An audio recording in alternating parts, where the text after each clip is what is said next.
ततो जयमुदीरये ततो जयमुदीरये पूजन्तं राम रामेति मधुरं मधुराक्षर आरुह्य कविता शाखा वंदे वाल्मीकि कोकिलम वंदे वाल्मीकि कोकिलम।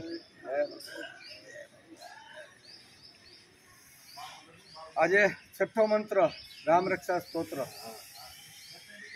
जीवा विद्या निधि पातो कंठं भरत वंदित स्कंदो दिव्यायुधे पातो पूजो भग्नेशकामृक।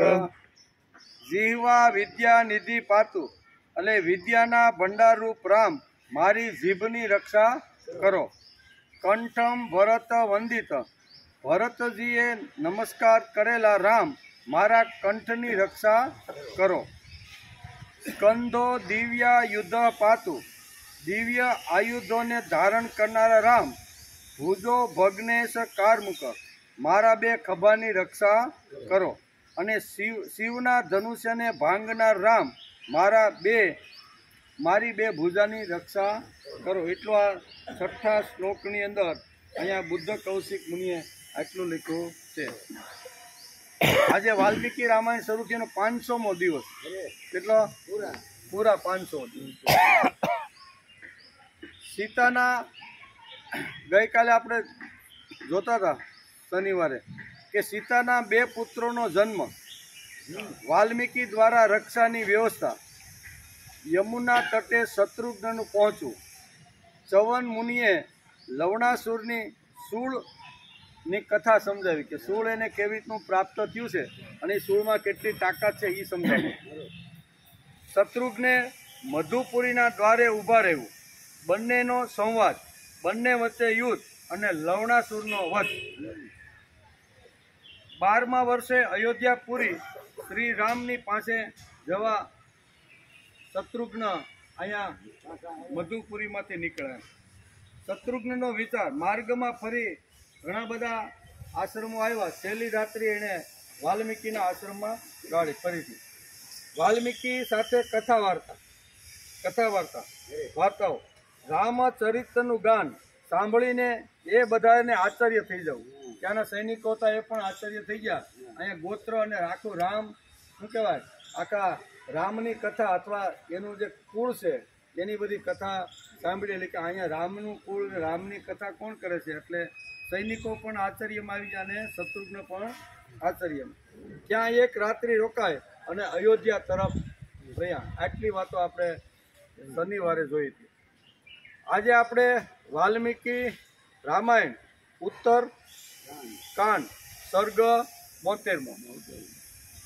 વાલ્મીકીજીની વિદાય લઈને શત્રુઘ્ને અયોધ્યામાં જઈ શ્રીરામ વગેરેને મળવું અને 7 દિવસ સુધી ત્યાં રહીને પાછું મધુપુરી જવા પ્રસ્થાન કરવું। 7 દિવસ શત્રુઘ્ન અયોધ્યાની અંદર રહ્યા અને 7 દિવસ પછી પાછા પોતાના રાજની અંદર આવી ગયા। તમ સયાનામ નર વ્યાઘ્રમ નિંદ્રાનાભ્યગમમ સદા ચિંતયંતે તકાર્યંત રામ ગીત મધુમમ। સૂતી વખતે પુરુષસિંહ શત્રુઘ્ને એ ઉત્તમ શ્રી રામચરિતના ગાન વિશે અનેક પ્રકારની વાતો વિચારતા રહ્યા।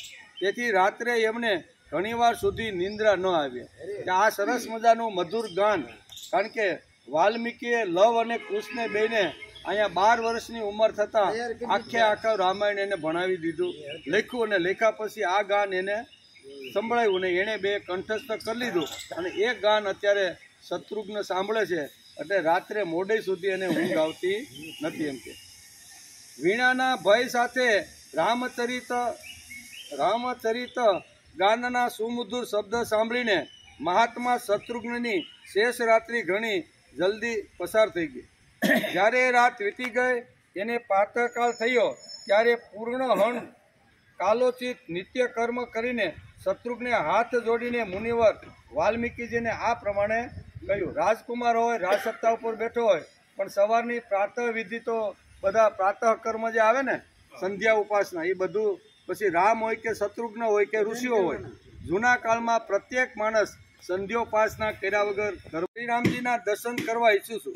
તેથી જો તમારી આજ્ઞા હોય તો કઠોર વ્રતનું પાલન કરનારા આ સાથીઓની સાથે મારી અયોધ્યા જવાની ઈચ્છા છે. બરોબર, તો મારી ઈચ્છા પૂરી કરવા. આવી વાત કહી રહેલા રઘુભૂષણ શત્રુઘ્ને વાલ્મીકીને હૃદયે લગાડી લીધા અને જવાની આજ્ઞા આપી દીધી. શત્રુઘ્ન રઘુનાથજીના દર્શન માટે ઉત્સુક હતા. તેથી મુનિ શ્રેષ્ઠ વાલ્મીકીજીને પ્રણામ કરીને એક સુંદર તેજસ્વી રથ ઉપર બેસી તરત અયોધ્યા તરફ શત્રુઘ્ન રથમાં બેસીને ચાલી નીકળ્યા. ઈક્ષ્વાકુ કુળને આનંદિત કરનારા મહાબાહુ શ્રી રામ શ્રીમાન શત્રુઘ્ન રમણીય અયોધ્યામાં પ્રવેશ કરીને સીધા એ રાજમહેલમાં ગયા જ્યાં શ્રી રામચંદ્રજી બિરાજમાન હતા. જેમાં સહસ્ત્ર નેત્રધારી ઇન્દ્ર દેવતાઓની મધ્યમાં બેસે છે, એ જ રીતે પૂર્ણ ચંદ્રમા જેવા મનોહર મુખના ભગવાન શ્રીરામ સ્ત્રીઓની મધ્યમાં વિરાજમાન હતા. શત્રુઘ્ને પોતાના તેજથી પ્રજ્વલિત થનારા મહાત્મા શ્રીરામને જોયા, પ્રણામ કર્યા અને હાથ જોડીને કહ્યું કે હે મહારાજ, તમે મને જે કાર્ય માટે આજ્ઞા આપી હતી એ બધું કાર્ય સંપૂર્ણ કરીને આવ્યો છું. તમે જે લવણાસુરને મારવા માટેનું જે આખી વાત કીધી હતી, કેવા કેવા ધ્યાન રાખવાનું, એ બધું રાખ્યું અને એ પ્રમાણે જ મેં શત્રુ ઉપર વિજય પ્રાપ્ત કરી લીધો છે. એમ કરી અને શત્રુઘ્ન બે હાથ જોડી અને રામના ચરણની અંદર નમસ્કાર કરે છે. હે રઘુનંદન, તમારા દર્શન કર્યા વિના આ 12 વર્ષ તો કોઈક રીતે વીતતા નહોતા. તમારું સ્મરણ મને વારંવાર આવ્યું, પણ એક રાજા તરીકેની મારી ફરજ હતી. એટલે એક બાજુ ફરજ હતી અને એક બાજુ મન મારું અયોધ્યામાં તમારા તરફ હતું. એટલે ઘણા વર્ષો સુધી મેં આવી રીતનો વિચાર કર્યો, પણ પછી મને એમ થયું કે એકવાર રામના દર્શન કરવા માટે જાઉં. તેથી હું અહીંયા દોડતો આવ્યો છું. અમિત પરાક્રમી કકુશ જેમ નાનું બાળક પોતાની માતાથી અળગું રહી શકતું નથી, એ જ રીતે હું લાંબા સમય સુધી તમારાથી દૂર રહી શકીશ નહીં. તેથી તમે મારા ઉપર કૃપા કરો. આવી વાતો કહી રહેલા શત્રુઘ્નને હૃદયે લગાડીને શ્રી રામચંદ્રએ કહ્યું કે હે સુરવીર, હે વિષાદ ન કરો, દુઃખી ન થાઓ. આમ દુઃખી થવું ક્ષત્રિયને શોભે એવું નથી. ક્ષત્રિય કોઈ દી દુઃખને શોભતો નથી. શ્રી રઘુકુલ ભૂષણ રાજાઓ પરદેશમાં રહેવા છતાં વ્યથિત થતા નથી. હે રઘુવીર, રાજાએ ક્ષત્રિય ધર્મ અનુસાર પ્રજાનું સારી રીતે પાલન કરવું જોઈએ. તેથી ભલે હું તમને યાદ આવતો હોય, અયોધ્યા યાદ આવતી હોય, પણ તમે તો અત્યારે મધુપુરીના રાજા છો. તેથી રયતને સુખી થાય એવા જ કામો તમારે ત્યાં રહીને કરવા જોઈએ. થોડાક દિવસ તમારે રોકાવું હોય તો રોકાવો, પણ તમારી કાયમ વ્યવસ્થા તો મધુપુરીના રાજા તરીકે તમારે ત્યાં છે. આ રામ એને સમજાવે છે. હે નરશ્રેષ્ઠ વીર, સમય સમય પર મને મળવા માટે આવ્યા કરો અને પછી પોતાની નગરીમાં જતા રહો. ત્યારે 8-10 વર્ષ થાય, તમને એમ થાય કે મળવું છે તો થોડા દિવસ માટે આવો અને પાછા જતા રહ્યો. ખરેખર તમે મને પ્રાણથી પણ વિશેષ પ્રિય છો, પરંતુ રાજ્યનું પાલન કરવું એ પણ આવશ્યક કર્તવ્ય છે. ખાલી ભાવનામાં તમે મારા પ્રત્યે પ્રેમ રાખી તો એ એટલું જ જે અગત્યનું છે, એટલું જ કર્તવ્ય. તમને જે કર્તવ્ય કરવા માટેની સમાજે જે તમને રાજા તરીકે નિમણૂક કર્યા છે, તો રાજા તરીકેનું તમારે કર્તવ્ય કરવું જોઈએ. તેથી હે કકુસ્થ, હજી 7 દિવસ તો તમે મારી સાથે રહ્યો, વધારે તમારે રહેવાનું નથી. 7 દિવસ રહ્યો, ત્યાર પછી સેવક, સેના અને વાહનો સાથે મધુરાપુરી તમે ચાલ્યા જાઓ. શ્રી રામચંદ્રજીની આ વાત ધર્મસંગત હોવા ઉપરાંત મનને અનુકૂળ હતી. એ સાંભળીને શત્રુઘ્ને શ્રીરામના વિયોગના ભયથી દીનવાણીમાં કહ્યું, જેવી પ્રભુની આજ્ઞા. શ્રી રઘુનાથજીની આજ્ઞાથી 7 દિવસ અયોધ્યામાં રોકાઈને મહાધનુવીર કકુસ્થ કુલભૂષણ શત્રુઘ્ન ત્યાંથી જવા માટે પાછા તૈયાર થઈ ગયા. સત્ય પરાક્રમી મહાત્મા શ્રીરામ ભરત અને લક્ષ્મણની વિદાય લઈને શત્રુઘ્ન એક વિશાળ રથમાં બેસી અને માધુપુરી જવા માટે રવાના થયા. મહાત્મા લક્ષ્મણ અને ભરત પગપાળા એમણે પહોંચાડવા માટે ઘણે દૂર સુધી પાછળ ગયા. ત્યાર પછી શત્રુઘ્ન રથ દ્વારા સત્વરે પોતાની રાજધાની તરફ ચાલ્યા. ઇત્યાર્થે શ્રીમદ રામાયણે વાલ્મીકી આદિ કાવ્ય ઉત્તરકાંડે સપ્તતિમ સર્ગ સમાપ્ત. આ રીતે શ્રી વાલ્મીકી નિર્મિત આર્ષ રામાયણ આદિ કાવ્યના ઉત્તરકાંડમાં 72મો સર્ગ સમાપ્ત થયો. અયોધ્યાની અંદર રહેવા લાગ્યા. ત્યાર પછી થોડા દિવસ બાદ એ રાજ્યમાં રહેનારો એક વૃદ્ધ બ્રાહ્મણ પોતાના મૃત્યુ પામેલા બાળકનું શબ લઈ અને રાજદ્વાર પાસે આવીને ઊભો રહી ગયો. એ સ્નેહ અને દુઃખથી વ્યતીત થઈને વિવિધ પ્રકારની વાતો કરતો રડી રહ્યો હતો અને વારંવાર બેટાનો પોકાર કરતો રહીને આ રીતે વિલાપ કરી રહ્યો હતો. હાય, મેં પૂર્વજન્મમાં કયું પાપ કર્યું હતું જેના કારણે આજે આ આંખોમાંથી હું મારા એકના એક પુત્રને મૃત્યુ પામેલો જોઈ રહ્યો છું. કારણ કે આગળ આપણે અયોધ્યા નગરીનું શાસનની વાત કરી હતી કે એ વખતે કોઈ બીમાર નથી, કોઈ ડૉક્ટરની જરૂર નથી, કોઈ બાપની પહેલા દીકરો મૃત્યુ પામતો નથી. આ વ્યવસ્થાઓ આપણે જોઈ હતી કે રામે રાજ્યની શરૂઆત કરી ત્યારે પ્રકૃતિ પણ ખૂબ જ અનુકૂળ હતી. એટલે બાપની પહેલા દીકરો કોઈ દી મરતો નહીં. બાપને કોઈ દી ખભા ઉપર અથવા ખભા ઉપર લઈને શમશાને લઈ જવામાં આવતો નહીં. હવે અહીંયા આ ઘટનાની શરૂઆત થઈ કારણ કે વાલ્મીકીએ લખ્યું છે કે આ રીતના રામના રાજ્યની શરૂઆતની અંદર બધા સુખી હતા. બહેનો પણ સુખી, ભાઈઓ પણ સુખી, બાળકો પણ સુખી અને વૃદ્ધો પણ કોઈ દિવસ જવાની ઈચ્છા કરતા નહોતા. એટલું સરસ તંદુરસ્ત બધા વૃદ્ધોનું હતું, બરોબર. અને સમય પહેલા કોઈ મૃત્યુ પામતું નહોતું. આવું વર્ણન આપણે આગળના સર્ગની અંદર જોયું. આજે અહીંયા થોડુંક વિપરીત પરિણામ જોવા મળ્યું છે. બાપ જીવતો છે અને નાનો એવો દીકરો મૃત્યુ પામ્યો છે. નહીતર દીકરા પહેલા બાપ પહેલા જાય પછી દીકરાને જવાનું હતું. એવી આખી સુંદર મજાનું અયોધ્યાની આ શાસનની અંદર ચાલતું હતું. પણ એક વિચિત્ર ઘટના બને છે. તેથી આ બ્રાહ્મણ પોતાના દીકરાને લઈ અને રાજદ્વાર પાસે આવી અને વિલાપ કરવા લાગ્યો કે હે ભગવાન, મેં ગત જન્મમાં એવા કયા પાપ કર્યા છે કે મારા પહેલા મારા દીકરો મૃત્યુ પામ્યો છે. એ તો દરેક બાપને થાય કારણ કે મનુષ્ય આપણે છીએ ને, એટલે આવી રીતનું થાય. એટલે એ પણ આવી રીતનો વિલાપ કરવા લાગ્યો. હે દીકરા, હજી તો તું બાળક છો, યુવાન પણ થયો ન હતો. માત્ર 5000 દિવસ એટલે કે 13 વર્ષ 10 મહિના અને 20 દિવસ. 5000 વર્ષનો આટલો ઈ કાળમાં હતો. 5000 વર્ષના દિવસો કેટલા થાય ઈ કાળમાં? 13 દિવસ જ. કેટલા? 5000 વર્ષ એટલે 13 દિવસ 10 મહિના અને 20 દિવસ. 13 વર્ષ 10 મહિના અને 20 દિવસ. 13 વર્ષનો એ છોકરો હતો. ની ઉંમર હતી છતાં તું મને દુઃખી કરવા માટે કાળનો કોળિયો બની ગયો. હે વત્સ, તારા શોકથી હું અને તારી માં બંને થોડા દિવસોમાં મરી જઈશું, એમાં સંશય નથી. મને યાદ નથી કે હું કદી મુખેથી અસત્ય બોલ્યો હોય, કોઈની મેં હિંસા કરી હોય અથવા કોઈ પણ પ્રાણીને મેં કષ્ટ આપ્યું હોય એવું મને લાગતું નથી. આવું મેં જો કાંઈ કર્યું હોય તો એ પાપનું આવી રીતનું મારી ઉપર આળ આવે એમ. પછી આજે કયા પાપે આ પુત્ર પિતૃ કર્મ કર્યા વિના આ બાલ્યાવસ્થામાં યમરાજ પાસે પહોંચી ગયો. શ્રી રામચંદ્રના રાજ્યમાં તો અકાળે કોઈ મૃત્યુ પામતું નથી. અહીં વાલ્મીકી કે અકાળે કોઈ મૃત્યુ પામતું નથી. છતાં આવી અઘટિત ઘટના બની છે કે બાળક પહેલા જાય છે અને બાપ અત્યારે એના માટે વિષાદ કરી રહ્યા છે. અવશ્ય શ્રીરામનું કોઈ મોટું દુષ્કર્મ જ હોવું જોઈએ જેથી એમના રાજ્યમાં રહેનારા બાળકનું મૃત્યુ થવા લાગ્યું. નકર પહેલાં ક્યારે આવી ઘટના ઘટતી નહીં. બીજા રાજ્યોમાં રહેનારા બાળકોને મૃત્યુનો ભય નથી.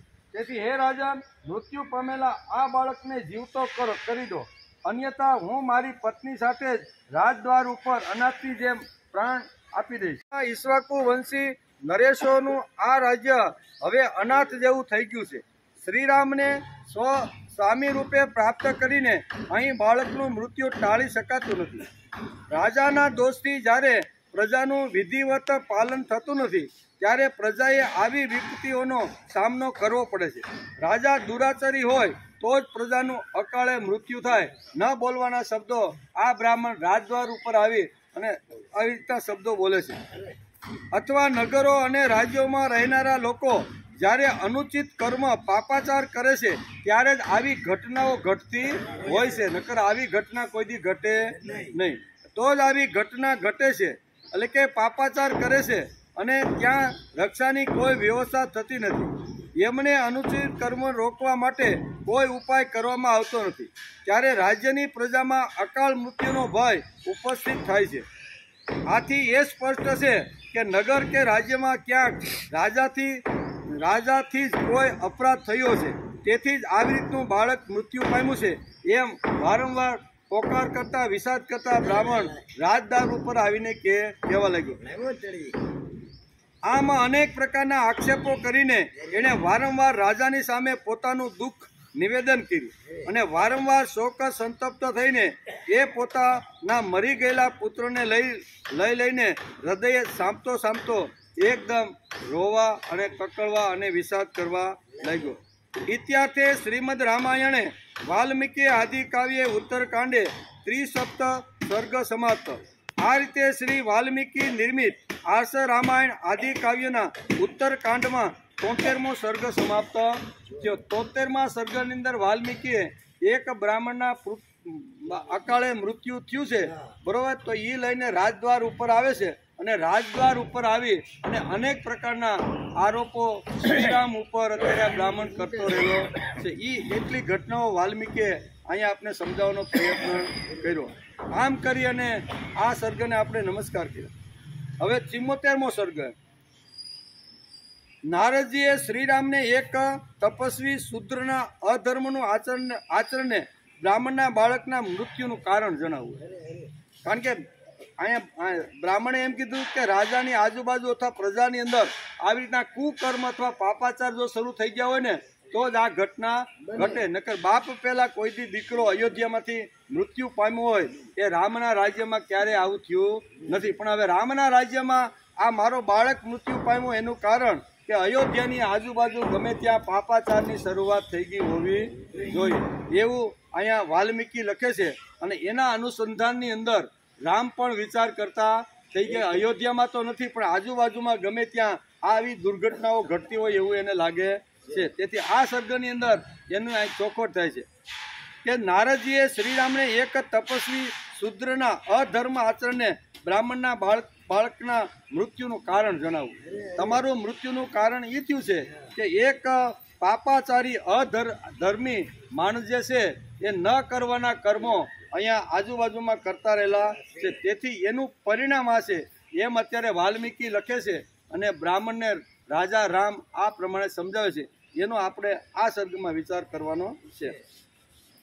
તથા તુ કરુણમ તસ્યે દ્વિજસ્ય પરિદેવનમ સુશ્રાવ રાઘવ સર્વ દુઃખ શોક સંવિતમ.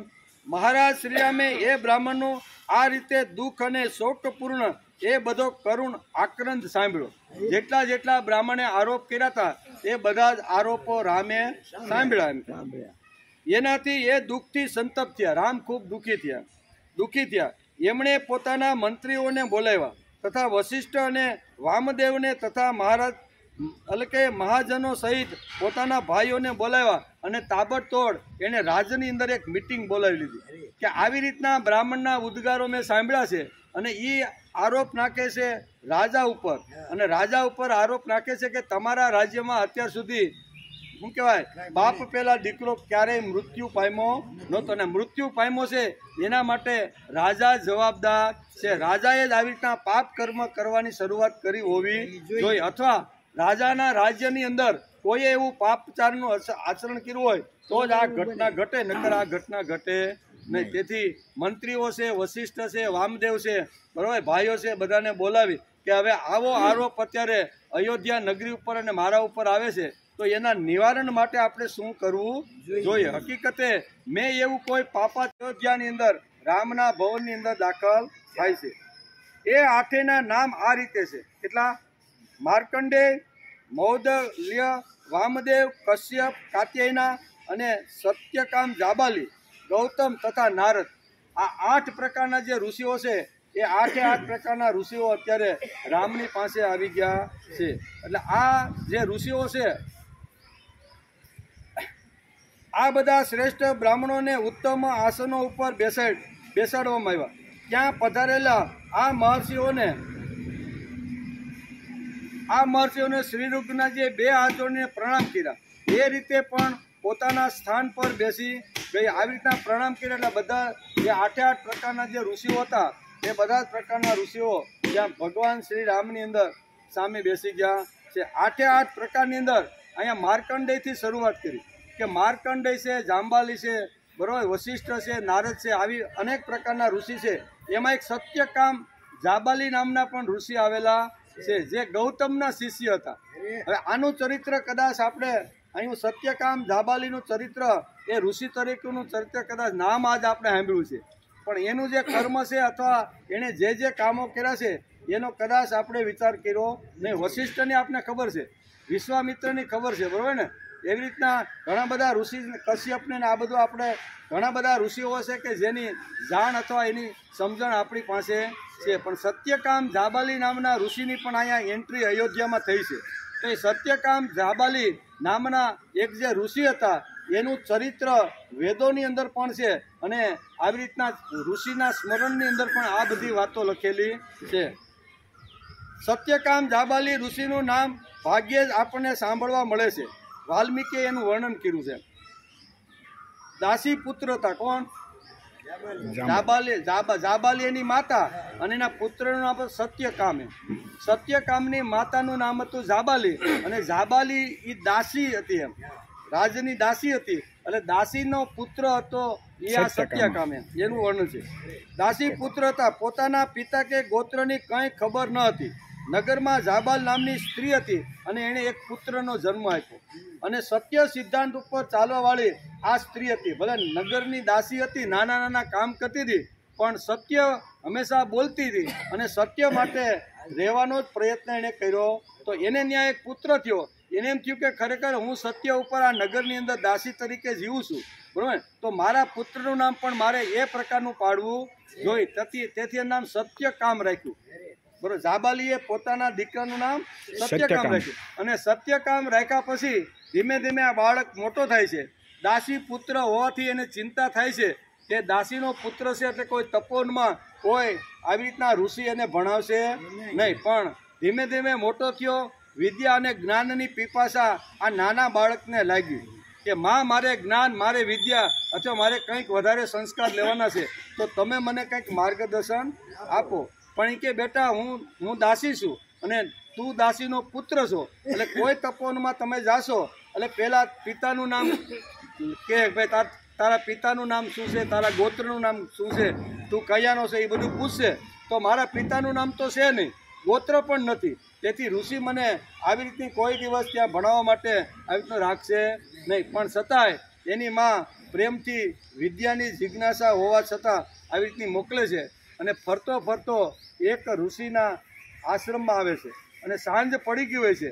અને ઋષિના આશ્રમની અંદર તો આપણે અવારનવાર કહીએ છીએ કે ઋષિના આશ્રમમાં તો બાળકો અધ્યયન કરવા માટે આવે છે.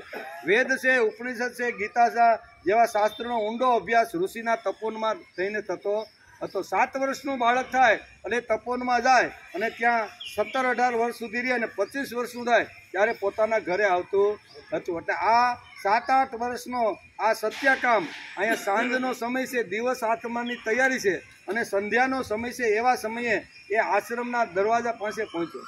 આશ્રમના દરવાજા પાસે પહોંચ્યો તો અંદરથી વેદ ઉપનિષદના ધ્વનિ એને સંભળાવવા લાગ્યો. એને એમ થયું કે આ કોઈ પવિત્ર ઋષિનો આશ્રમ જ આ લાગે છે, નહીતર આવા વેદ ઘોષ અત્યારે થાય નહીં.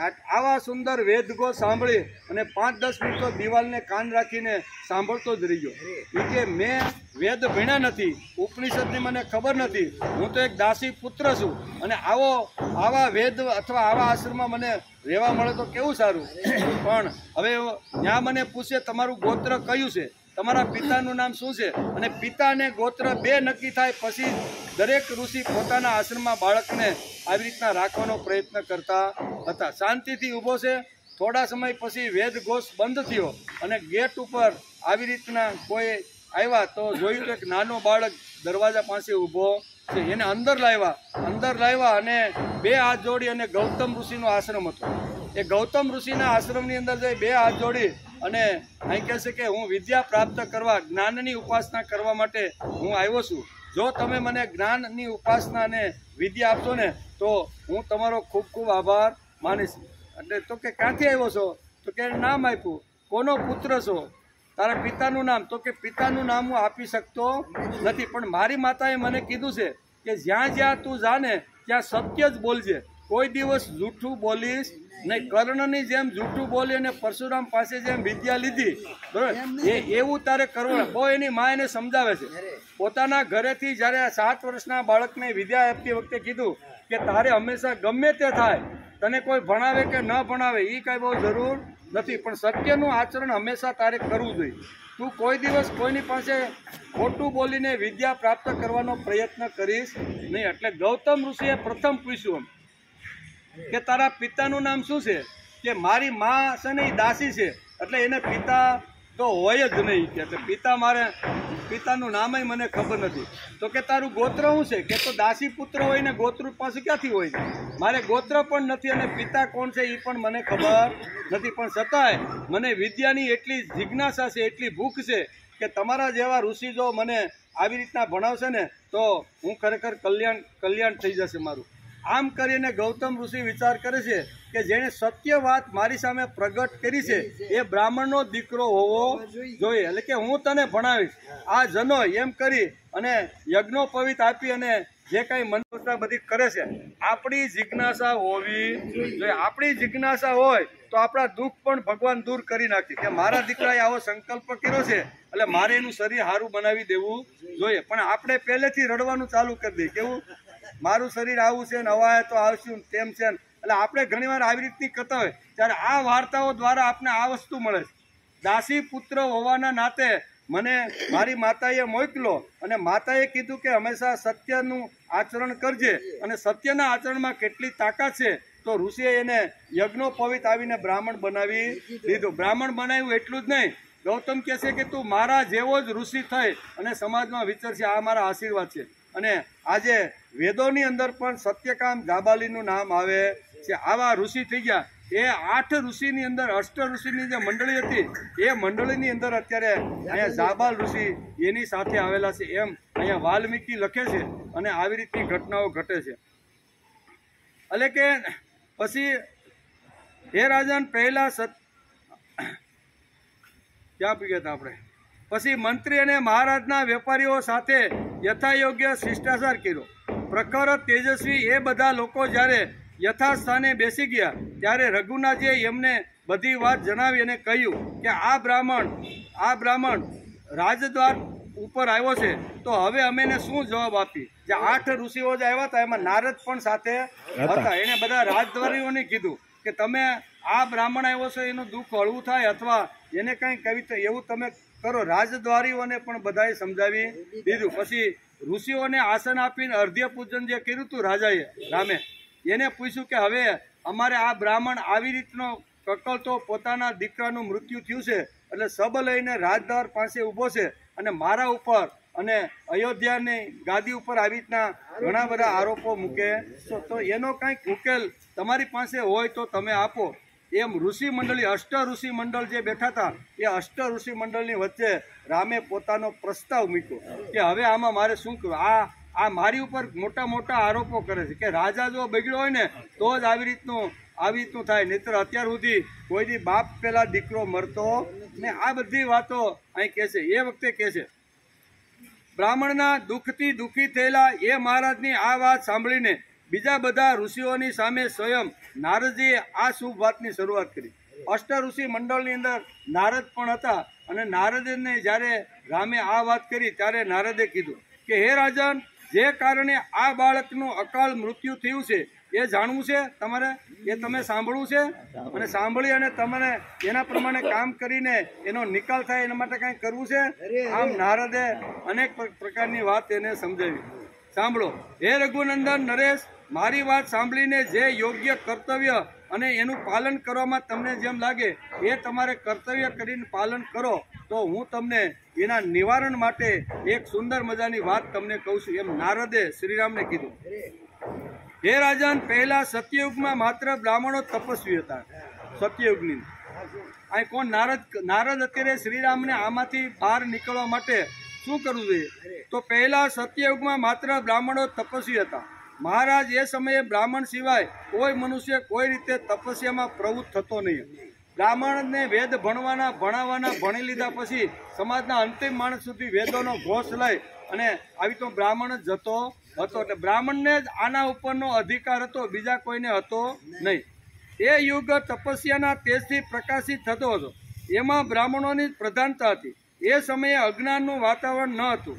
તેથી એ યુગના બધા મનુષ્ય અકાળ મૃત્યુ રહિત અને ત્રિકાળદર્શી બધા હતા. એમ કે સતયુગ પછી ત્રેતાયુગ આવ્યો. નારદ અત્યારે સમજાવે છે રામને કે સત્યયુગ પછી ત્રેતાયુગ આવ્યો.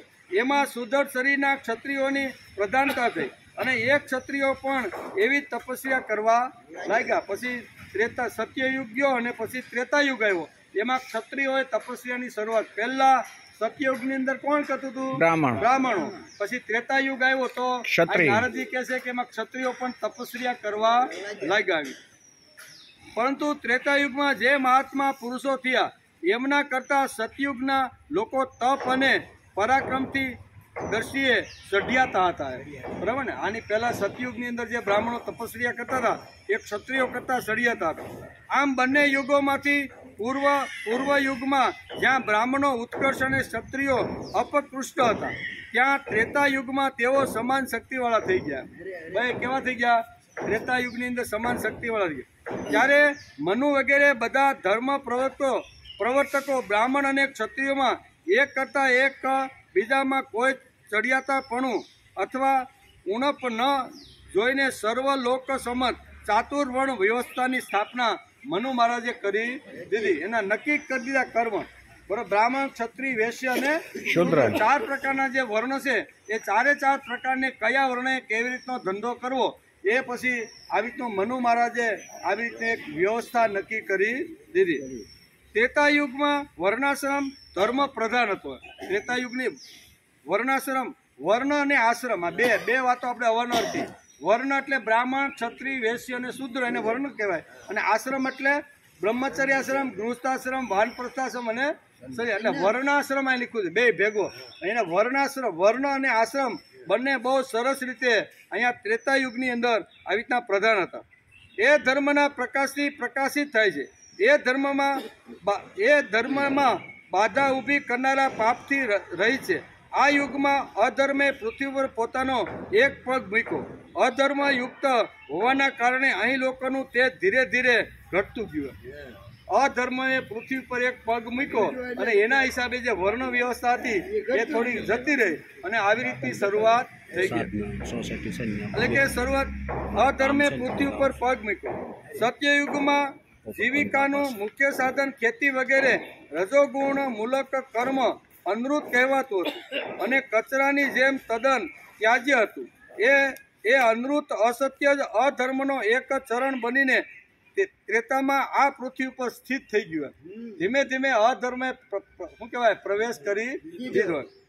આમ અસત્ય રૂપી એક પગને પૃથ્વી પર મૂકીને અધર્મે ત્રેતાયુગમાં સત્યયુગ કરતા આયુષ્યને મર્યાદિત કરી નાખી. તપસ્યા કરે છે, બીજા વર્ણના લોકો સેવા કાર્ય કરે, બીજો રહી એને સેવા કાર્ય કરવાનું. એ 4 વર્ણોમાંથી વૈશ્ય અને શૂદ્રને સેવારૂપી ઉત્કૃષ્ટ ધર્મ સ્વધર્મ રૂપે પ્રાપ્ત થયો. વૈશ્ય ખેતી વગેરે દ્વારા બ્રાહ્મણ વગેરેની સેવા કરવા લાગ્યા અને શૂદ્ર બધા વર્ણોની 3 વર્ણના લોકોની વિશેષ રૂપે પૂજા આદર સત્કાર કરવા લાગ્યા. હે નૃપ શ્રેષ્ઠ રામ, નારદજી આગળ કહે છે કે હે નૃપ શ્રેષ્ઠ રામ, તે દરમિયાન જ્યારે ત્રેતાયુગ સમાપ્ત થાય છે અને વૈશ્યો તથા શૂદ્રોને અધર્મના એક આચરણ રૂપે અસત્યની પ્રાપ્તિ થવા લાગે છે, ત્યારે પૂર્વ વર્ણના બ્રાહ્મણો અને ક્ષત્રિયો ફરી નાશ થવા લાગે છે. કેમ કે એ બંનેને અંતિમ 2 વર્ગોના સંસર્ગજન્ય દોષ પ્રાપ્ત થઈ જાય છે. બ્રાહ્મણ અને ક્ષત્રિય જ્યારે વૈશ્ય અને શૂદ્રની સાથે જ્યારે સંપર્કમાં આવે છે ત્યારે એ દોષ એની અંદર પ્રાપ્ત થાય છે. ત્યાર પછી અધર્મ પોતાના બીજા ચરણને પૃથ્વી પર મૂકે છે. પહેલું ચરણ મૂકી દીધું, હવે બીજું ચરણ મૂકે છે. બીજો ચરણ મૂકવાના કારણે એ યુગની દ્વાપર સંજ્ઞા બની ગઈ. બરોબર, પેલો સત્યયુગ, ત્રેતાયુગ અને દ્વાપર યુગ. હે પુરુષોત્તમ શ્રીરામ, એ દ્વાપર નામક યુગમાં જે અધર્મના 2 ચરણોનો આશ્રય છે, અધર્મ અને અસત્ય બંનેની વૃદ્ધિ થાય છે. આ દ્વાપર યુગમાં તપસ્યા રૂપી કર્મ વેશ્યોને પણ પ્રાપ્ત થાય છે. આ રીતે ત્રણેય યુગમાં ક્રમશઃ વર્ણોને તપસ્યાનો અધિકાર ધીમે ધીમે પ્રાપ્ત થવા લાગ્યો. પેલા બ્રાહ્મણ, ક્ષત્રિય અને આ વૈશ્ય થવા લાગ્યો. ત્રણેય યુગોમાં ત્રણેય વર્ણનો આ આશ્રય લઈને તપસ્યા રૂપી ધર્મ પ્રતિષ્ઠિત થાય છે. પરંતુ હે નરશ્રેષ્ઠ રાજા રામ, શૂદ્રને આ ત્રણેય યુગો પાસેથી તપરૂપ ધર્મનો અધિકાર પ્રાપ્ત થતો નથી. ત્રણેયને ધીમે ધીમે આવી રીતના જેમ જેમ પૃથ્વી પર અધર્મનો પગ પડવા લાગ્યો તો એવી રીતે ત્રણને મળ્યું. હે નૃપ શિરોમણી શ્રીરામ, એક સમય એવો આવશે જ્યારે હીન વર્ણનો મનુષ્ય પણ બહુ કઠોર તપ કરશે. કલિયુગ આવતા ભવિષ્યના શુદ્ર યોનિમાં જન્મેલા મનુષ્ય તપસ્યામાં રત રહેશે. હે રાજન, દ્વાપરમાં પણ શૂદ્રનું તપમાં પ્રવૃત્ત થવું મોટો અધર્મ બનાવવામાં આવ્યો છે. પછી ત્રેતાની તો વાત જ ક્યાં કરવી. હે મહારાજ શ્રીરામ, ખરેખર તમારા રાજ્યની કોઈ સીમા પર કોઈ દુષ્ટ બુદ્ધિનો શૂદ્ર મોટા તપનો આશ્રય કરીને કઠોર તપ કરી રહ્યો છે. એના જ કારણે આ બાળકનું મૃત્યુ થયું છે. અહીંયા સુધી નારદ અત્યારે લાગ્યો. રામે પ્રશ્ન પૂછ્યો કે અયોધ્યાની અંદર તો ક્યારે આવું ઘટતું નથી. બાળક મલકે પિતા પહેલા બાળક કોઈ મૃત્યુ પામતો નથી. અને મારા ઉપર ઘણા બધા બ્રાહ્મણે આરોપ કર્યા છે કે તમારા રાજ્યની અંદર અથવા તમારા વ્યવહારની અંદર કઈ ગડબડ થઈ હોય એવું લાગે છે. રામે આ બ્રાહ્મણની વાતો સાંભળી તાબડતોડ મિટિંગ બોલાવી, અષ્ટ ઋષિ મંડળ આવ્યા, એની વચ્ચે આવી રીતનું મૂક્યું અને આ પ્રસ્તાવ મૂકીને આમ અહીંયા કહેવાય ટાઈમ પૂરો થઈ ગયો, એમ કે પાણીનો ટાઈમ થઈ ગયો. પાસે એટલું પરિપક્વતા હોતી નથી કે મળેલી શક્તિ મારે ક્યાં વાપરવી, બરોબર ને? એટલે સમાજનું ઘણીવાર સત્યાનાશ કરી નાખે એવી રીતે ઘણા લોકો તપસ્યા કરતા હોય છે. બીજાનું અહિત થાય એના માટે તપસ્યા કરતા હોય છે. અને તપ કરે એને ભગવાનને ફળ તો આપવું પડે. એટલે અહીં કહે છે તમે તપાસ કરો.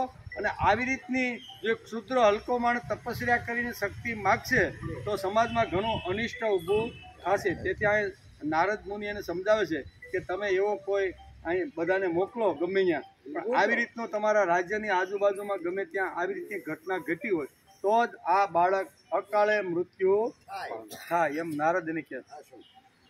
હે નૃપ શિરોમણી, એક સમય એવો આવશે જ્યારે હીન વર્ણનો મનુષ્ય પણ બહુ કઠોર તપ કરશે. કલિયુગ આવતા ભવિષ્યમાં શુદ્ર યોનિમાં જન્મ લેશે અને એકવાર તપસ્યામાં પ્રવૃત્ત થશે. પણ શ્રેષ્ઠ એની તપસ્યા અથવા ભક્તિ ન હોવાથી સમાજમાં એ શક્તિના બળે સમાજનું ઘણું અહિત કરી નાખશે. હે રાજન, દ્વાપરમાં પણ આ શૂદ્રનું તપમાં પ્રવૃત્ત થવું મોટો અધર્મ માનવામાં આવ્યો છે. પછી ત્રેતાની તો વાત જ શી કરવી. હે મહારાજ, ખરેખર તમારા રાજ્યની કોઈ સીમા ઉપર કોઈ દુષ્ટ બુદ્ધિનો શૂદ્ર મોટા તપનો આશ્રય લઈને કઠોર તપસ્યા કરી રહ્યો છે. એના જ પરિણામે બાળકનું અકાળે મૃત્યુ થયું છે.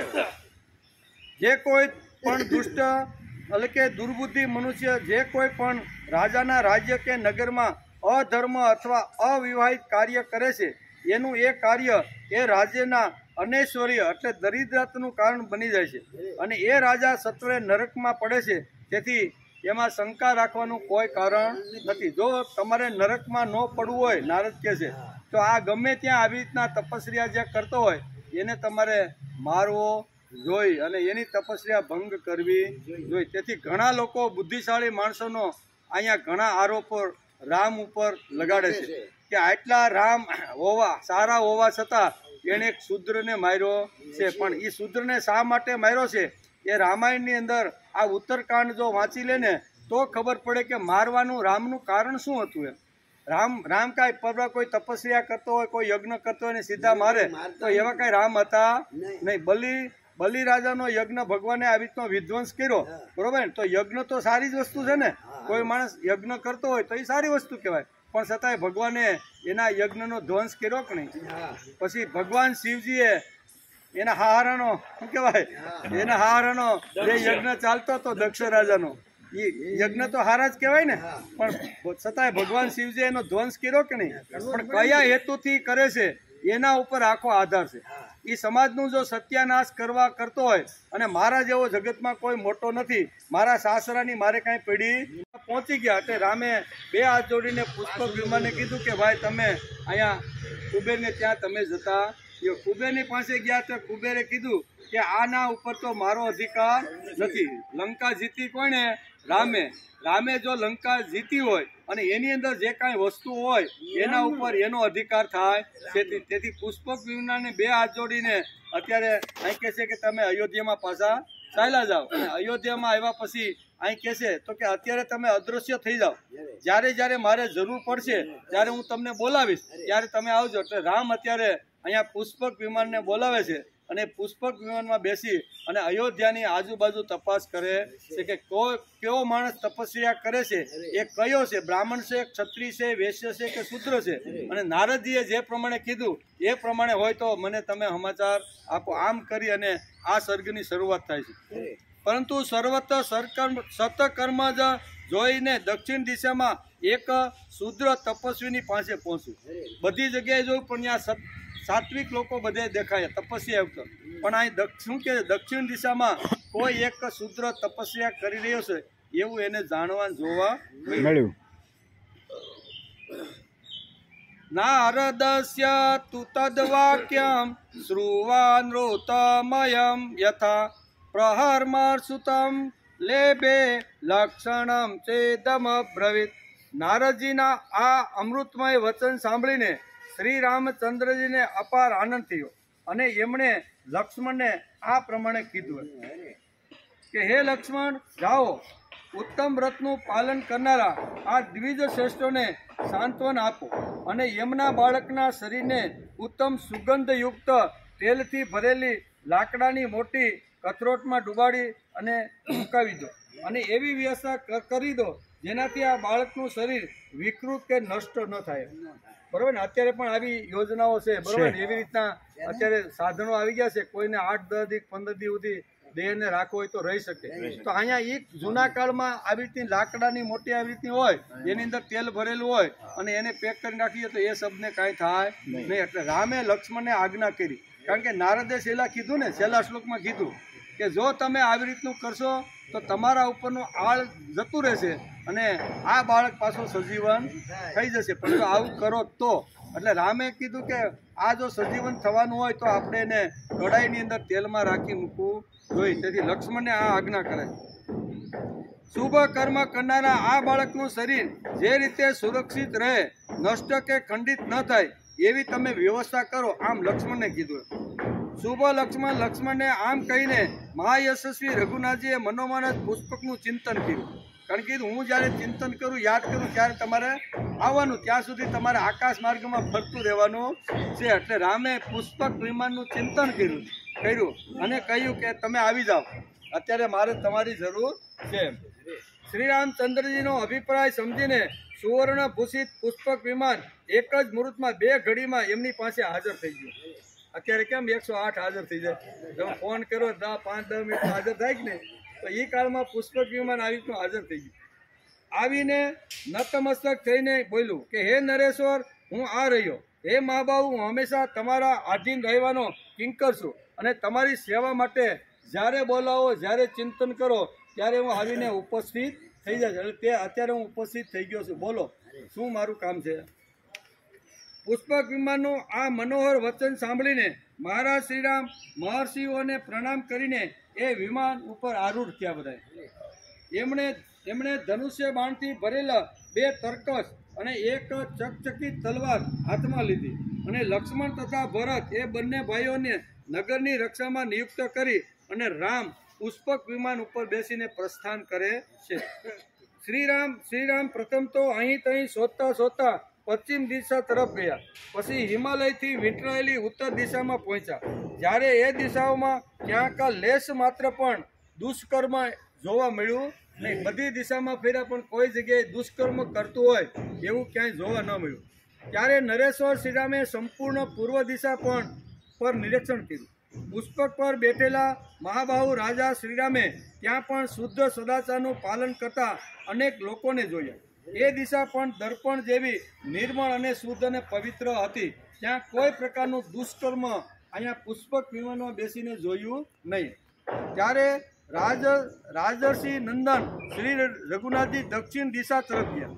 ત્યાં સેવલ પર્વતના ઉત્તર ભાગમાં એમણે એક મોટું સરોવર જોયું. એ સરોવરના તટે એક તપસ્વી કઠોર તપ કરી રહ્યો હતો. એ નીચે માથું કરીને લટકી રહ્યો હતો. એ રઘુકુલ નંદન શ્રીરામે એને જોયો. આવી રીતે તપસ્યાની અંદર રત એક માણસને જોયો. જોઈને રાજા રઘુનાથજી ઉગ્ર તપસ્યા કરી રહેલા એ તપસ્વીની પાસે આવ્યા અને બોલ્યા કે હે ઉત્તમ વ્રતનું પાલન કરનાર મહાતપસ્વી, તમે ધન્ય છો. તપસ્યામાં ચડિયાતા સુદૃઢ પરાક્રમી પુરુષ, તમે કઈ જાતિમાં ઉત્પન્ન થયા છો? હું દશરથ કુમાર રામ છું અને દશરથ રાજાનો પુત્ર છું. આમ એવો પદાર્થ છે જેના માટે તમે એવું કઠોર તપ કરી રહ્યા છો. એટલે કે આવું ઊંધે માથે લટકવાનું, ખાવાનું નહીં, પીવાનું નહીં, ઊંઘવાનું નહીં, અને આવી ઘોર તપસ્યા તમે જે કરો છો તો તમારે હું સ્વર્ગ જોઈ છે કે કોઈ વસ્તુ પ્રાપ્ત કરવા માટે તમે આવું અઘોર જે કોઈ ન કરી શકે એવી રીતે તપસ્યા તમે કરો છો? આમ રામ અનેક પ્રશ્ન એને પૂછે છે. કઠોર તપ કરી રહ્યા છો જે બીજા માણસને આવું તપ કરી શકે નહીં. એ તાપસ જે વસ્તુ માટે તમે તપ કરી રહ્યા છો એ હું જાણવા ઈચ્છું છું.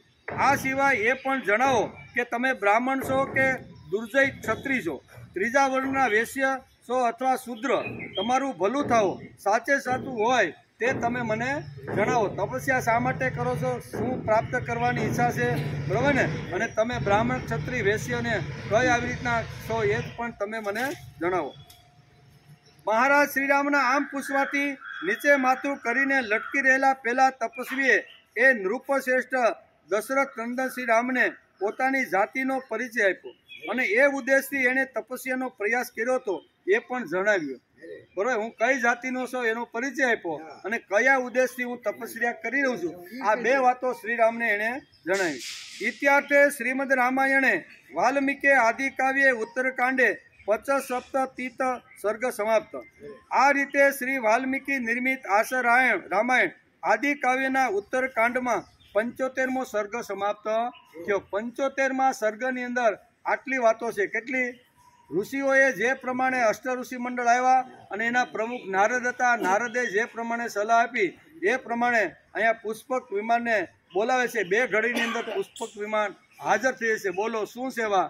તો કે આપણે શું કહેવાય, દેશારટન કરવા માટે જ આવવું છે. એમ બેસી અને બધી દિશામાં ફરે છે. દક્ષિણ દિશાની અંદર આવો એક તપસ્વી ઊંધે માથે લટકીને ખૂબ ઘોર તપસ્યા કરી રહ્યો છે. રામ એની પાસે ગયા. રામે પોતાનો પરિચય આપ્યો કે હું રાજા દશરથનો પુત્ર, મારું નામ રામ છે અને અયોધ્યાનો હું રાજા છું. આવી રીતનો ટૂંકો પરિચય એને આપ્યો. હે મહાત્મા તપસ્વી, તમે કોણ છો અને શા માટે આટલું ઘોર તપસ્યા કરો? તમારે સ્વર્ગની અપેક્ષા છે અથવા કોઈ મોટી એવી કંઈ પ્રાપ્તિ થાય, તમારે ધન સંપત્તિ, શેના માટે તમે તપસ્યા કરી રહ્યા છો? સાચે સાચું કરો, તમે બ્રાહ્મણ છો, ક્ષત્રિય છો, વૈશ્ય છો કે શુદ્ર છો? આ જ્યારે બતાવ્યું ત્યારે અહીં કહેશે કે એમણે પરિચય આપ્યો કે મહારાજ શ્રીરામ આમ પૂછવાથી નીચે માથું કરીને લટકી રહેલા તપસ્વીએ એ નૃપશ્રેષ્ઠ દશરથ નંદન શ્રીરામને પોતાનો જાતિનો પરિચય આપ્યો અને એ ઉદ્દેશથી એણે તપસ્યાનો પ્રયાસ કર્યો. જાતિનો ઉપદેશ આપી અને એ રીતે મેં તપસ્યાની શરૂઆત કરી છે. આમ કરીને 70મા સર્ગમાં શ્રીરામ દ્વારા શંભુકનો વધ. આ તપસ્યા કરનાર કોણ હતો? શુદ્ર જાતિનો શંભુકનો વધ. દેવતાઓ દ્વારા એમની પ્રશંસા. અગસ્ત્યાશ્રમમાં મહર્ષિ અગસ્ત્ય દ્વારા શ્રીરામનો સત્કાર અને એમને માટે આભૂષણોનું દાન. આ 4 પ્રસંગ અત્યારે વાલ્મીકી આની અંદર લખ્યા છે. તસ્ય તદ વચનમ શ્રુત્વા રામસ્ય ક્લિષ્ટ કર્મણ અવાક શિર તથા ભૂતો વાક્યમે તત્ ઉવાચ. કલેશ રહિત કર્મ કરનારા ભગવાન શ્રી રામનું આ વચન સાંભળીને નીચે માથે લટકેલો એ તથાકથિત તપસ્વી આમ બોલ્યો. હું બોલ્યો કે હે મહાયશસ્વી શ્રીરામ, હું શુદ્ર યોનિમાં ઉત્પન્ન થયો છું. શુદ્ર યોનિમાં ઉત્પન્ન થયો છું અને સદેહે સ્વર્ગમાં જઈને દેવત્વ પ્રાપ્ત કરવા ઈચ્છું છું. એ માટે આવું ઉગ્ર તપ કરી રહ્યો છું. હું તપ શા માટે કરું છું એનો પરિચય આપતા અહીંયા શંભુકે આ પ્રમાણે કીધું. કકુસ્થ કુલભૂષણ, હે શ્રીરામ, હું અગસ્ય એટલે કે હું અસત્ય કહેતો નથી. દેવલોક પર વિજય પ્રાપ્ત કરવાની મારી ઈચ્છા છે અને ઇન્દ્રાસનની ગાદી લઈ અને મારે ઇન્દ્ર બની જવાનું છે. નારદે કીધું ને કે તપસ્યા કરતો કોઈ એની અશુભ જો કામના હોય તો તમારે એને હણવો જોઈએ, અને રાજા તરીકે જો તમે નહીં હણશો તો રાજા રામને કે તમે નરકમાં જવાના છો. એટલે એને બહુ સ્પષ્ટતા કરી કે હું જે કહીશ સત્ય કહીશ. હું આટલા માટે તપ કરું છું અને ભગવાન પ્રસન્ન જો મને થાય ને તો હું સ્વર્ગની અંદર જાઉં, અને સ્વર્ગની અંદર ઇન્દ્ર ભગવાનની જે ગાદી છે એના ઉપર બેસવાની મને ઈચ્છા છે. આટલા માટે હું તપ કરી રહ્યો છું. એ શુદ્ધ એટલે કે એ આમ કહી તો ત્યાં તો શ્રી રામચંદ્રજીએ જ્ઞાનમાંથી ચકચકતી તલવાર કરી. આવું હજી બોલી રહ્યો ત્યાં તો શ્રીરામે ચકચકતી તલવાર ખેંચી લીધી અને એનાથી એનું મસ્તક કાપી નાખ્યું. બીજી વાત જ કરવાનું. સ્વર્ગની વાત કરી, દેવતાને હરાવી અને મારે ઇન્દ્રાસન જોઈ છે આવી જ્યારે અહીંયા વાત કરી ત્યારે ભગવાન શ્રી રામ કહે છે કે આ જ મોટું ખોટી વાત છે. સ્વર્ગ ઉપર તો ખાલી અહીંયા દેવરાજ ઇન્દ્રનો જ અત્યારે અધિકાર છે. દેવતાઓને ત્યાં સ્થાન મળે છે, બરોબર ને? એટલે એણે પહેલે જ ધડાકે ચકચકતી તલવાર કાઢી અને એનું મસ્તક ઉડાવી દીધું. એ શુદ્રનો વધ થતાં જ ઇન્દ્ર અને અગ્નિ સહિત સગળા દેવતાઓ બહુ સારું સાધુવાદ એમ ધન્યતા અનુભવીને ભગવાન શ્રી રામને વારંવાર પ્રસન્નતા કરવા લાગે. આટલી મોટી તપસ્યા કરીને ભગવાન શિવજી પ્રસન્ન થાય અથવા બ્રહ્માજી પ્રસન્ન થાય અને ઇન્દ્રાસન જો માગી લે તો અમારું તો શું થશે? તેથી એ દેવતાઓ પણ બધા આનંદમાં આવી ગયા. તે સમયે યમની ઉપર બધી બાજુએથી વાયુ દેવતા દ્વારા વિખેરવામાં આવેલા પરમ સુગંધિત પુષ્પોની રામ ઉપર વૃષ્ટિ થવા લાગી. એ બધા દેવતાઓ અત્યંત પ્રસન્ન થઈને સત્ય પરાક્રમી શ્રીરામને કહેવા લાગ્યા કે હે દેવ, હે મહામતી, તમે આ દેવતાઓનું જ કાર્ય કર્યું છે. કેવું? દેવતાઓએ જે કાર્ય કરવું જોઈએ એ કર્યું છે. અમે કરી શક્યા નથી, કારણ કે તપસ્યા ભંગ કરવાનો અધિકાર અમને નથી. અમારે તપ સ્વતંત્ર અમે તપ કરીને ભગવાન પાસે માગી પુરુષ આ કરી શકે છે. એમ કરી અને દેવતાઓએ અહીંયા શ્રીરામને ધન્યતા આપી. શત્રુઓનું દમન કરનારા રઘુનંદન સૌમ્ય, હે શ્રીરામ, તમારા આ સત્કર્મથી આ શુદ્ર સશરીર સ્વર્ગમાં જઈ શક્યો નથી. તેથી તમે જે વરદાન ઈચ્છો છે એ તમે માગી લો. દેવતાએ કીધું કે અમારી પાસે તમે વરદાન માગો. હવે દેવતાઓનું આ વચન સાંભળીને સત્ય પરાક્રમી શ્રીરામે બંને હાથ જોડીને સહસ્ત્ર નેત્રધારી દેવરાજ ઇન્દ્રને આ પ્રમાણે કીધું, જો દેવતાઓ મારા પર પ્રસન્ન હોય તો પેલો બ્રાહ્મણ પુત્ર જીવતો થઈ જવો જોઈએ. અને કીધું મારી પાસે તમે માગો તો કે મારે બીજું કાંઈ માગવું નથી, પણ જે અહીંયા મારા દ્વાર ઉપર ઘણા બધા મારી ઉપર જે આરોપો કરી અને ન કહેવાની વાત કરીને વિષાદ કરતો હતો એમનો દીકરો સજીવન થઈ જવો જોઈએ. આ જ મારા માટે સૌથી ઉત્તમ અભિષ્ટ વરદાન છે. દેવતાઓ મને આ જ વરદાન તમે આપો. વરદાન આપવાનું હોય તો તમે આ વરદાન આપો. મહારાજ, કોઈ અપરાધથી બ્રાહ્મણનો એ એકનો એક પુત્ર વેળાએ કાળનો કોળિયો બની ગયો છે. મેં બ્રાહ્મણની સામે આવી પ્રતિજ્ઞા કરી છે કે હું તમારા પુત્રને જીવતો કરી દઈશ. તેથી તમારા સૌનું કલ્યાણ થાવ. તમે એ બ્રાહ્મણ બાળકને જીવતો કરી દો. મારી વાતને મિથ્યા કરશો નહીં. આમ શ્રીરામે અહીં દેવતાઓને કીધું. શ્રી રઘુનાથજીની આ વાત સાંભળીને એ વિદ્વાનોમાં શ્રેષ્ઠ દેવતાઓ એમને પ્રસન્નતાપૂર્વક કહેવા લાગ્યા કે હે કકુસ્થ કુલભૂષણ, તમે સંતુષ્ટ રહો. એ બાળક આજે ફરી જીવતો થઈ ગયો સમજો અને પોતાના ભાઈ બંધુઓને જઈને મળી પણ જશે. એટલે તમે એની ચિંતા કરો નહીં. હે કકુસ્થ, તમે જે મુહૂર્તમાં આ શૂદ્રને ધરાશયી કર્યો છે એ જ મુહૂર્તમાં એ બાળક જીવી ઉઠ્યો છે. તમે જે વખતે એનું ડોકું કાપ્યું એ જ વખતે એ બાળક ત્યાં જીવિત થયો. હે નરશ્રેષ્ઠ, તમારું કલ્યાણ થાવું, ભલું થવું. હવે અમે અગત્યાશ્રમે જઈ રહ્યા છીએ. હે રઘુનંદન, અમે મહર્ષિ અગત્યના દર્શન કરવા ઈચ્છીએ છીએ. એમને જળશૈયા લીધે પૂરા 12 વર્ષ થઈ ગયા છે. હવે એ મહાતેજસ્વી બ્રહ્મર્ષિને એ જળ શયનની વ્રત દીક્ષા પૂરી થઈ રહી છે. તેથી અમે ત્યાં એને મળવા માટે જઈએ છીએ. હે રઘુનંદન, તેથી અમે બધા બધા જ એ મહર્ષિઓ અભિનંદન આપવા જઈશું. તમારું કલ્યાણ થાવ. તમે પણ એ મુનિ શ્રેષ્ઠના દર્શન કરવા ચાલો. ત્યારે બહુ સારું કહીને રઘુકુલ નંદન શ્રીરામ દેવતાઓની સાથે ત્યાં જવાની પ્રતિજ્ઞા કરીને એ સુવર્ણભૂષિત પુષ્પક વિમાન ત્યાં અગસ્ત્યના આશ્રમ તરફ ચાલ્યું. ત્યાર પછી દેવતાઓ ઘણા વિમાનો પર આરૂઢ થઈને ત્યાંથી પ્રસ્થાપિત થયા. પછી શ્રીરામ પણ એમની સાથે શીઘ્રતાપૂર્વક કુંભજ ઋષિના તપોવનમાં ચાલ્યા ગયા. આપણે એમ થાય કે આ દેવતાઓળી વિમાન આજના કાળમાં પણ પ્રધાનો પાસે અલગ અલગ પોતાના પ્રાઇવેટ વિમાનો હોય. કોઈ પણ મોટા કાર્યક્રમ હોય ને ત્યારે એરપોર્ટ ઉપર જાજો વિમાનોની લાઈનો હોય છે. કેમ તો કે આ રાજાનું અથવા આ પ્રધાનનું આ વિમાન છે, આ દેશમાંથી આવેલો આ છે એનું. તો આજના કાળમાં કળયુગના કાળની અંદર પણ જો આવી રીતનું હોય, હજારો વિમાન કોઈ મોટા કાર્યક્રમ હોય તો હજારો વિમાનો એરપોર્ટ ઉપર આવી રીતના પાર્કિંગમાં આપણે જોવા મળે છે. તો આ તો દેવતાઓ છે ભાઈ, બરાબર ને. એટલે દેવતાઓ પોતપોતાના વિમાનો લઈ અને અહીંયા પુષ્પક વિમાન જ્યાં ઋષિઓના આશ્રમ તરફ જતું હતું એ તરફ જવા લાગ્યું. એટલે કે ઘણા બધા વિમાનો આરૂઢ થઈને પ્રસ્થાપિત થયા. પછી શ્રીરામ ઘણા હર્ષ સાથે સ્વર્ગમાં ચાલ્યા ગયા. એમના ચાલ્યા ગયા પછી શ્રી રઘુનાથજીએ પુષ્પક વિમાનમાંથી ઉતરીને મુનિશ્રેષ્ઠ અગસ્ત્ય ઋષિને પ્રણામ કર્યા. પોતાના તેજથી જાણે પ્રજ્વલિત થનારા મહાત્મા અગસ્ત્યનું અભિનંદન કરીને એમની પાસે ઉત્તમ આતિથ્ય પામીને નરેશ્વર શ્રીરામ આસન ઉપર બેઠા. તે સમયે મહાતેજસ્વી મહાતપસ્વી કુંભજ મુનિએ કહ્યું કે હે નરશ્રેષ્ઠ રઘુનંદન, તમારું સ્વાગત છે. તમે અહીં પધાર્યા છો એ અમારા માટે સૌભાગ્યની વાત છે. ભગવાન આપણા ઘરે ક્યારે આવે કે આપણું એવું તપ હોય, આપણું એવું કર્મ હોય, આપણે એવું સારા જો કાંઈ કામ કરતા હોય તો ભગવાન સામે ચાલીને આવે. એકનાથની ઘેરે ભગવાન દ્વારકાધીશ સામે ચાલીને ગયા જ નહીં. એવી આપણે હમણાં 600 વર્ષ પહેલાંની જ ઘટના છે કે 600 વર્ષ પહેલાં એકનાથ અત્યારે અહીંયા પેઠણની અંદર એટલે કે મહારાષ્ટ્રની અંદર એક ભક્તિનું આવી રીતનું દિવ્ય તેજ લઈને સમાજમાં ફરતા હતા.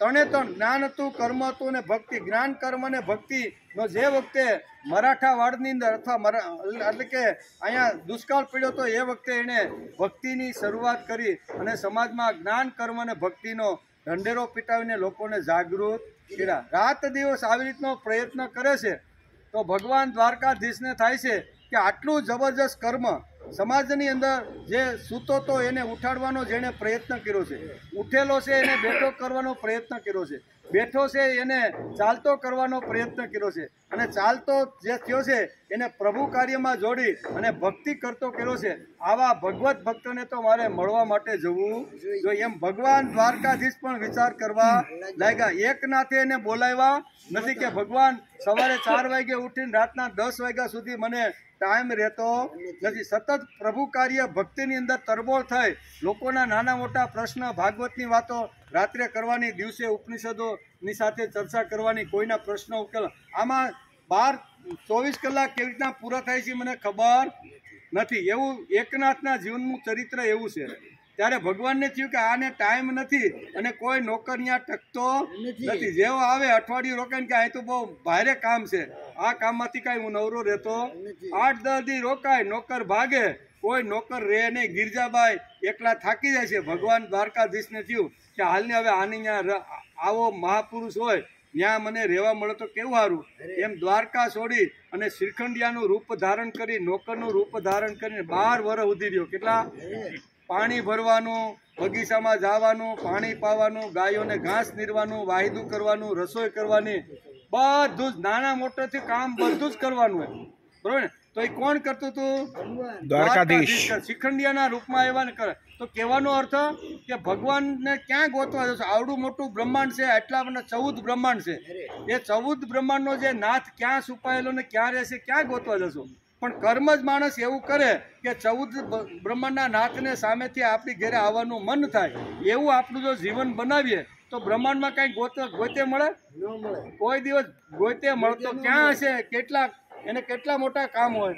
તેથી કર્મ જ એવું કરો કે ઋષિઓએ અહીં નિબંધ ઋષિનું વર્ણન કરતા વાલ્મીકી લખે છે કે આ ઋષિની તપસ્યાના બળને હિસાબે રામ સામેથી ચાલીને દર્શન આપવા માટે, મળવા માટે આવ્યા છે. આપણે પણ રામને જો આપણા ઘરે જો બોલાવવાના હોય, કૃષ્ણને આપણે અહીંયા જો બોલાવવાના હોય તો આપણું પણ ઘર, આપણું પણ જીવન, આપણો પણ વિચાર, આપણો પણ કર્મયોગ એવી રીતનો હોવો જોઈએ કે ભગવાનને અહીંયા આવીને મળવાનું મન થાય કે આને કેદુનો મળ્યો નથી, હાલ જરીક ભેટી આવું. બરાબર, ભગવાન સામેથી ભેટવા માટે મહાપ્રભુજી વલ્ભાચાર્યને આવ્યા કે નહીં? વલ્ભાચાર્ય કાંઈ લેટર લખ્યો નહોતો કે ભાઈ આવી રીતની મારે પૃથ્વીની 3 વાર પ્રદક્ષિણા કરવી, આટલી મોટી બેઠકો કરવી અને એની સાથે જંગલમાં બધા લોકો સાથે રહેવું. હવે હું થાકી ગયો છું, મને ભગવાન તમે ક્યારે મળશો? પણ કર્મયોગ એને ચાલુ રાખ્યો. એનો કર્મયોગ જોઈને ભગવાનને એમ થયું કે આવા મહાપુરુષને હું ન ભેટું તો કોને ભેટું ભાઈ? એટલે ભગવાન સામેથી એને ભેટવા માટે, ઘણાના ઘરની અંદર આ ચિત્ર હશે, બરોબર ને? તો એ ભેટવા એનું કારણ શું છે કે મહાપ્રભુજી વલ્ભાચાર્યનો કર્મયોગ એને જોયો છે. એટલે માણસના જીવનને જ્ઞાન કર્મ અને ભક્તિનો સમન્વય હોય ત્યાં જ ભગવાન આવી રીતના રમતા રમતા હસતા હસતા એને ઘેરે એને ભેટવા માટે આવે છે. અહીંયા પણ નિકમ ઋષિનું આવી રીતની તપસ્યાનું બળ, એનો કર્મયોગ અને ભક્તિની અંદર એટલી ટોચની જે સિદ્ધિ હતી એ સિદ્ધિ બધી એને પ્રાપ્ત કરી હતી. તેથી પુષ્પક વિમાનને એના આશ્રમમાં ઉતારે છે અને અહીં ઋષિને મળે અને ઋષિ પણ ખૂબ ધન્યતા અનુભવે છે, એમ વાલ્મીકી લખે છે. મારા શ્રીરામ, અનેક ઉત્તમ ગુણોના કારણે તમારા માટે હૃદયમાં બહુ આદર છે. તમે મારા આદરણીય અતિથિ છો અને મારા મનમાં વસો છો. દેવતાઓ કહેતા હતા કે તમે અધર્મપરાયણ શૂદ્રનો વધ કરીને આવી રહ્યા છો તથા ધર્મના બળે તમે એ બ્રાહ્મણના મરી ગયેલા પુત્રને જીવતો કરી દીધો છે. હે રઘુનંદન, આજે રાત્રે તમે મારી પાસે આ આશ્રમમાં નિવાસ કરો. કાલે સવારે પુષ્પક વિમાન દ્વારા પોતાના નગરમાં જજો. તમે સાક્ષાત શ્રીમન નારાયણ છો, તમે સાક્ષાત વિષ્ણુ છો. આખું જગત તમારામાં પ્રતિષ્ઠ છે અને તમે સમસ્ત દેવતાઓના સ્વામી છો અને સનાતન પુરુષ છો. આટલો મોટો બ્રહ્માંડને ચલાવવાળી શક્તિ મારા આશ્રમમાં આવીને રહી છે, તેથી આજે હું ધન્ય થઈ ગયો છું. આમ ઋષિ અત્યારે નિમંક ઋષિના આશ્રમની અંદર જ્યારે પુષ્પક વિમાન ઉતરે છે ત્યારે એની સ્તુતિ કરે છે. એને કયા શ્લોકથી નવાજે છે કે તમે તો શ્રીમન છો, તમે તો નારાયણ છો, તમે તો વિષ્ણુ છો. 14 બ્રહ્માંડની અંદર જે કાંઈ નિર્માણ કરવાની જે વાતો છે એ બધી તમે કરી છે અને આવું મહાન કાર્ય તમે લઈને સમાજમાં ફરો છો અને છતાંય એક દશરથના પુત્ર તરીકે જ્યાં જ્યાં જાઓ છો ત્યાં તમે એક રાજા તરીકે, અયોધ્યાનો રાજા અને દશરથનો પુત્ર, આ તમારા મુખારવિંદમાંથી નીકળે. ધન્ય છે તમે, અને તમે આવા બ્રહ્માંડમાં આવી રીતના હોવા છતાં પણ તમે તમારું અસલી રૂપ છુપાવી રહ્યા છો. એમ અત્યારે વારંવાર નિમંક ઋષિ એને સમજાવે છે કે હે સૌમ્ય, આ વિશ્વકર્માએ બતાવેલું દિવ્ય આભૂષણ છે જે પોતાના દિવ્ય રૂપ અને તેજથી પ્રકાશિત થઈ રહ્યું છે.